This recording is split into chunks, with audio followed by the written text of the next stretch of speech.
Good day, ma'am. Good day, everyone. So, I am Abigail M. Armenton, and today we're going to discuss about the constellations and the universe. So, first, let us know about the universe. So, the universe is made up of everything that exists. Example, as humans, we exist in the universe. Also, the planets, the stars, and all the living things. And the universe was created over 13.8 billion years ago by a large explosion called the Big Bang. So this is the Big Bang theory. It is a large explosion that created the universe. Next is the Milky Way galaxy. So the Milky Way galaxy has over 50 galaxies. Okay, so this is the heliocentric model of solar system. So as we can see, that's how our solar system works. Next, so what is star? So a star is a large sphere of glowing dust and gases such as helium and hydrogen. So based on the last reporter, the star now is a large sphere. So it is very large and it made up of gases and dust. So the stars can change over time. The stars we see from Earth belong to a galaxy known as the Milky Way. So kato siya katong previous na slide mo to siya ang Milky Way. So which is the closest to the Earth? To the Earth, yes, of course, the Sun. The Sun is a medium-sized star, much larger than Earth. Next, so how are stars created? So stars are formed when spinning balls of gas form inside large clouds of gas and dust. So na-form daw ang dust tungod anang pag mga spinning nga balls of gas. So as we all know that stars are made of gases. So stars created by spinning ball of gas, and it is inside the large clouds of gas and dust. The gases heat up and light and heat are created. So because of the gases that heat up and light and heat, that's why the light and heat of the stars are created. So next, which stars are brightest? So stars can have different colors such as red, white, or blue. Based on the previous reporter, as we all know that the blue is the hottest star, and the hottest star, and the red is the coolest star. So how many stars are in the universe? So there are over 100 billion stars in the universe. So there are over 100 billion stars in the universe. So daghan jud kayo siya. So this is the constellations. Mao ni siya ang mga pattern nga na-form sa sky. Okay, so stars as tools for navigation. So based sa other reporter kaganing is ang stars daw is used for direction. Some people use stars for locating if asa sila padulong. So the North Star is called Polaris and located directly above the North Pole. So if mag-appear ang Polaris, if na star nga mag-appear, is called Polaris, mo na siyang ilhanan nga kana diha nga dapit is North Pole.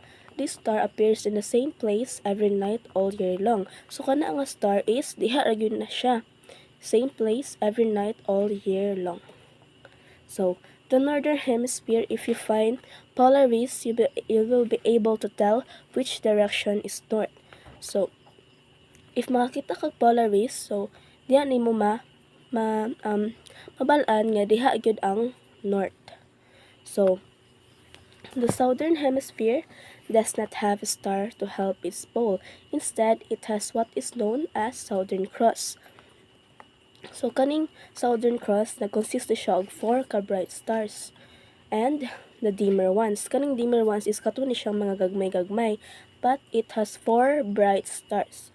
All of these together point to the South Pole. So, sa Southern Hemisphere, wala siya star para mabalaan kung unsa siya nga location but or direction, pero nag-consist po siya of mga Southern Cross and consists of 4 bright stars. So, mao ni siya ang ilhanan. So, the North Star, kita nimo diha ang Polaris. Siya Ursa Minor and Ursa Major. Pasyag bear. So, Southern Cross is makita nimo diha ang upat ka bright stars and mga dim light nga stars. Okay, next. Patterns of stars. So, a pattern or group of stars in the sky is called a constellation. Kanang gakita nato sa sky nga mga pattern sa star, it is called constellation. So, people of ancient times saw the constellations as character or animals in the sky. So, sa una daw nga panahon, ang mga people is kanang makita nila ang mga constellation as mga animals or mga sa characters. So, mo na ang paglantaw sa mga ancient people. So, they made up stories to explain how the object, animal, or character came into the night sky. Next, mo na siya ang mga star patterns. But daghan ka siyang stars. So, later on, we will going to discuss about the 88 constellations. This is the Big Dipper, the Ursa Major. So, let's talk about the Big Dipper. So, sa myth is ang Big Dipper daw is a constellation. But in fact, the Big Dipper is an asterism. So, constellations are used to split the celestial sphere into different sections that aid in locating objects in the sky, kind of like landmarks on a map. So, if there is a Earth is naatay mga map na natay mga landmarks to identify kung asan siya nga lugar sa sky, napod sila yung mga landmarks.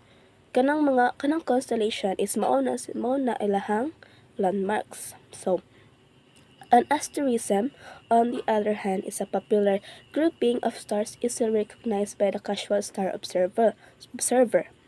So, ang asterism is mao ni siya. For example, if you're kanang hilig ka lantaw sa sky. So, diba, if you're a star observer is kanang bisag unsa na imong ma-create nga mga objects sa sky. So, muna siya ang asterism. So, asterisms, which may be part of a recognized constellation, are not constellations themselves. So ang asterisms daw, bisag ma-recognize man nato siya nga, mara siya kanang constellation because it has objects, makita nato, maka-form siya objects, pero they are not parts of constellations themselves. Next, in Ireland, we call the Big Dipper the Plo. Muna siyang the Plo. Okay, so muna siya ang Pinwheel Galaxy. Siyang Ursa Major or the Big Bear. Siyang bear. Yan na siya iyang forma. Okay, so Orion the Hunter. So, Orion the Hunter is also part of the constellations.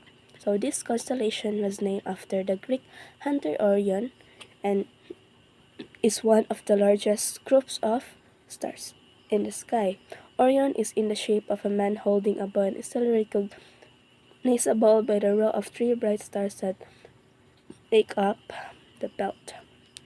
So, kaning Orion the Hunter is muna siya ang constellation nga na-form siya into a man holding a bow. So, ma-recognize siya kung na siya tulo ka dot and then mura siya bow bitaw and then kanang 3 nga bright stars siya is bow na siya ang belt ni Orion.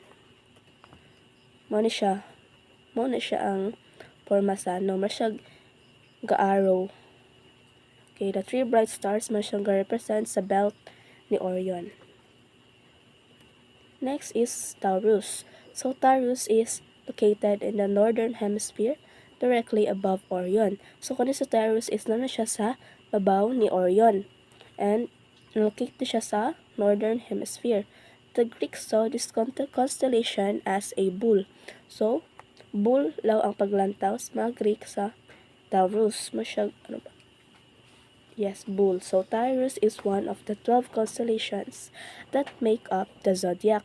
And astrologists believe that each person comes under a particular sign of the zodiac depending on their date of birth. So, base sa mga astrologists is kanang each person comes under a particular sign of zodiac. So, mo na siya karon atong mga ginatuuhan sa mga tawo nga kanang mga zodiac signs. Depende sa date sa ilahang birth. So, for example, December, you're a Capricorn, nga na. So, next, ano siya ang Taurus. Mana siya, bull. Na siya, si Taurus, isa siya sa taas ni Orion. So, that's the illustration. Okay, next, go. I was born in December. I am Sagittarius. So, muna siya ang 12 signs of the zodiac, the Aries, Taurus, Gemini, Cancer, Leo, Virgo, Libra, Scorpio, Sagittarius, Capricorn, Aquarius, and Pisces. So, muna siya iyang mga symbol, the date, and the keyword. Ano siya ang mga constellations sa 12 zodiac signs. Okay, next, constellation